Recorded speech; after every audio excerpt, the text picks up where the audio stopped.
बहुत खुशनुमा की बात है। पुरजोर तालियों से सर का स्वागत कीजिए आप लोग, पुरजोर तालियों से सर का स्वागत कीजिए। मुझे ऐसा मामूली बंदा कि दरवाजे पर, मुझे से गरीब के दरवाजे पर अच्छी हस्ती अगर आती है तो मेरे लिए बहुत सौभाग्य की बात है। तो आप लोग इकट्ठा होकर बैठे, सामने आकर के बैठे। सारे जो लोग बिखरे पड़े हैं, हमारा जो कदम होगा वही, उसी कदम पर कदम रखकर हमारे बच्चे चलेंगे तो वो अपनी मंजिलों को पाएंगे। अगर हमारा ही कदम सही नहीं हो, हमारा ही काम सही नहीं हो, हमारा ही तरीका और हमारा सिस्टम अगर सही नहीं हो तो हम किस उम्मीद से कह सकते हैं कि हमारे आने वाली नस्ल, हमारे बच्चे सही तरीके और सही मार्गदर्शन पर चलेंगे, सही रास्ते पर चलेंगे। अगर आप उम्मीद करते हैं कि आपकी नस्लें, आपके बच्चे, अब आपकी नस्लें, आने वाली नस्लें अगर सही रास्ते पर चले और सही रास्ते पर चलकर आपके नाम को रोशन करें, आपके एरिया का विकास करें, आपके स्टेट का, राज्य का, आपके पंचायत का विकास करें, तो सबसे पहले हम लोगों को ठीक करना होगा। अगर कहा जाता है, एक कहावत है अंग्रेजी में कि चैरिटी बिगिंस एट होम, है ना। अगर आप दुनिया को सुधारने चले हो, अगर आप दुनिया को सुधारने की कोशिश करने जा रहे हैं तो सबसे पहले फर्ज ये बनता है कि हम अपने आप को सुधारें। मैं अगर किसी बात के लिए कहता हूँ कि बाबू ये बात नहीं करना है, तो मुझे उसी वक्त इस बात कहने का अधिकार है, इस बात को बोलने का उसी वक्त अधिकार है जब मैं उस गलत चीज से बचता हूँ। अगर मैं गलती करूं, मेरा ही कदम गलत हो और मैं अपने बेटे को, अपने बच्चे को, अपने छोटे भाई को ये बताऊं कि अरे बच्चा ये बात ना करना, मैं खुद ही कर रहा हूं, मेरा कोई भी अधिकार नहीं है, मेरा कोई ये हक नहीं है कि मैं अपने बच्चों को ये बोलूं कि ये बच्चा नहीं कर सकता। आप मंदिर में पूजा करने नहीं जाते हैं और आप अपने बच्चे से उम्मीद ये करते हैं कि पूजा करेगा। मैं 5 वक्त का नमाज नहीं पढ़ूं, मैं अपने बेटे के कहूँ कि बेटा जाकर 5 वक्त की नमाज पढ़ना, कहाँ तक आपको किसने ये अधिकार दिया? अगर आप चाहते हो कि आपकी नस्लें सुधरे तो सबसे पहले आपको सुधरना होगा। ये सब बातें जरूरी है जो आपके बच्चों को, या सबसे पहले ये बच्चे नादान हैं, आप लोग समझते हैं, आप लोगों को जिंदगी का तजुर्बा है, आप लोगों ने जिंदगी के उतार चढ़ाव, धूप छाव को देखा है, तो आप क्यों नहीं अपने बच्चों को सही तरीके पर लाने की कोशिश करते? आप अपने टाइम को बेवजह इधर उधर बर्बाद करते हैं, चाय की दुकान में बेमतलब का इधर उधर बेमतलब की बातों में बर्बाद करते हैं। यही टाइम अपने बच्चों के लिए निकालिए। मुझे जहां तक मेरे जिंदगी का तजुर्बा है, जिस आदमी के पास जितना ज्यादा काम होता है उस आदमी के पास उतना ही ज्यादा समय होता है, और जिसके पास काम नहीं है उसके पास बिल्कुल समय नहीं है, क्योंकि वो अपनी सारी काम को तितर-बितर तरीके से करता है, क्योंकि उसका कोई रूटीन नहीं है जिंदगी जीने का। उठना चाहिए सुबह 5 बजे तो उठेगा 8 बजे, तो 3 घंटे उसने तो जिंदगी का यही बर्बाद कर दिया। जिंदगी की शुरुआत सुबह से होती है और उसकी शुरुआत स्टार्टिंग से ही बिगड़ गई तो क्या वो उम्मीद करेगा कि वो जिंदगी में तरक्की करेगा? तो नहीं होगा। तो अगर आप चाहते हैं कि आपके बच्चे सुधरे तो आपको सुधरना होगा।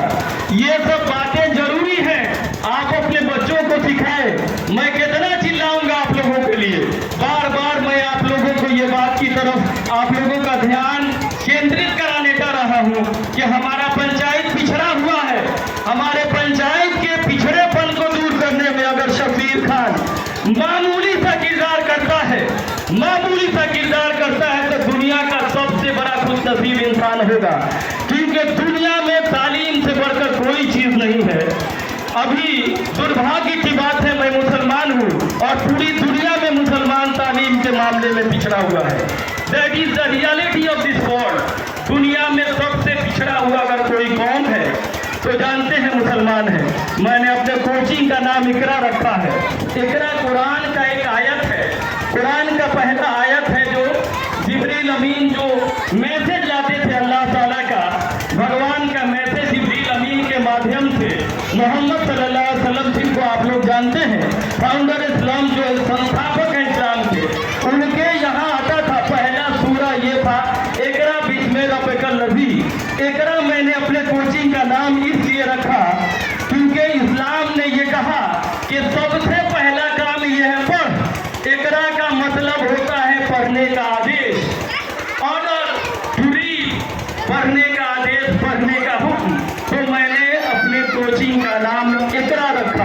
क्योंकि इकरा के बरकत से मेरे बच्चों में वो सलाहियत आ जाए जो तालीम के मैदान में अंधेरी गली से गुजर रहे हैं, वही इकरा कहीं उन लोगों के लिए क्षमा लाइट बनकर उनकी जिंदगी में आ जाए।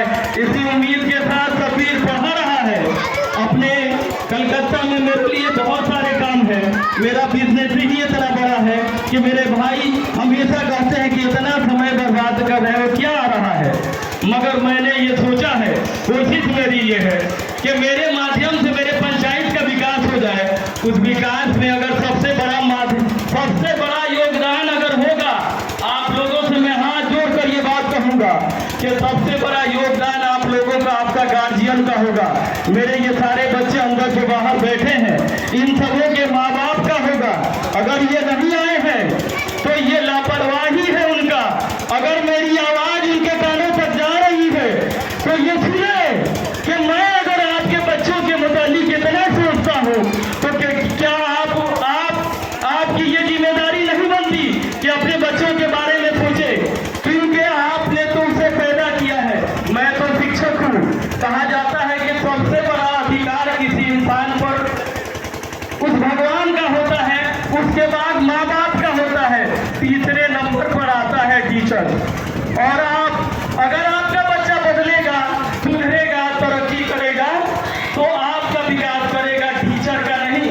टीचर के लिए यही बात होगी जब शब्बीर ने अपने सपने को अपने बच्चों के हवाले किया। आज से और कई बार इस बात को मैंने दोहराया है कि शब्बीर के जिंदगी के सारे सपने उसके बच्चे के हवाले हैं। उसका बच्चा अगर एक बच्चा तरक्की करता है, that is my most successful day in my life when each day my children will get the success in the every field in the life। मैं उम्मीद करता हूँ, इसी उम्मीद के साथ, चूंकि समय बहुत ज़्यादा गुजर गया है, बातें निकलती हैं, बहुत लंबी चल जाती हैं। हम लोगों से बहुत बड़े बड़े विद्वान लोग हम लोगों के बीच हैं। टूटे फूटे तरीके से जो भी शब्बीर को आता है, दिल से बोलता है। मैंने कहीं ट्रेनिंग नहीं लिया, मुझे किसी ने सिखाया नहीं। बड़े भाइयों की सोबत है, उनके बीच में बैठा हूँ।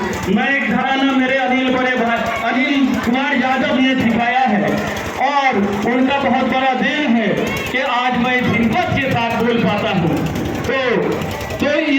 मैं फिर से आप लोगों से बोलूँगा, कुछ तो गार्जियन यहाँ आए हैं, कल से आप लोग जाएं, कम से कम अपने बच्चों को 4 से 6 घंटा पढ़ाएं। नहीं पढ़े उसको खाना एक दिन तीनों टाइम बंद करें। एक दिन नहीं सुधरे 2 दिन बंद करें। मरेगा नहीं आपका बेटा चाहे बेटी, 2 दिन में भी नहीं मरेंगे। तो एक हफ्ता आप मेहनत कीजिए, only 1 week, I am talking about only 1 week. एक हफ्ता आप अपने बच्चे के पीछे मेहनत कीजिए। शब्बीर खान का वादा है, उसका दावा है, उसका आदत हो जाएगा। कहा जाता है कि शेर को अगर खून मुंह लग जाए तो आदमखोर हो जाता है। उसी तरह अपने बच्चे को किताबों का आदमखोर बनाइए, उसको पढ़ाई में डालिए। हमारा माहौल बहुत बिगड़ा हुआ है। हमारे बच्चे 80% अपने टाइम क्या करते हैं, मोबाइल में वेस्ट करते हैं। मेरे बारे में सुनिए, मैंने कलकत्ता में ग्रेजुएशन किया, टोटल पढ़ाई मेरी हुई। मुझे मोबाइल जानते हैं कब मिला है? उस वक्त भी लोग एंड्रॉइड मोबाइल चलाते थे। मैं किसी दूसरे जमाने का नहीं हूँ, मगर मेरी ग्रेजुएशन कंप्लीट होने के बाद मेरे बड़े भाई ने एक मोबाइल खरीद के देगा।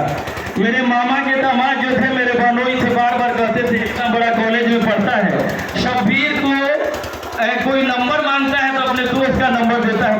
बड़ी अजीब फील होता था, बड़ी मतलब अजीब लगता था, बड़ा शर्मिंदगी का एहसास होता था। आई am talking about my personal life. मैं अपने जिंदगी के पर्सनल लाइफ के बारे में बता रहा हूँ। आप लोग 5वीं 6वीं 8 और 9 10 क्लास में पढ़ते हो और आप लोग को एंड्रॉइड मोबाइल चाहिए। ये आप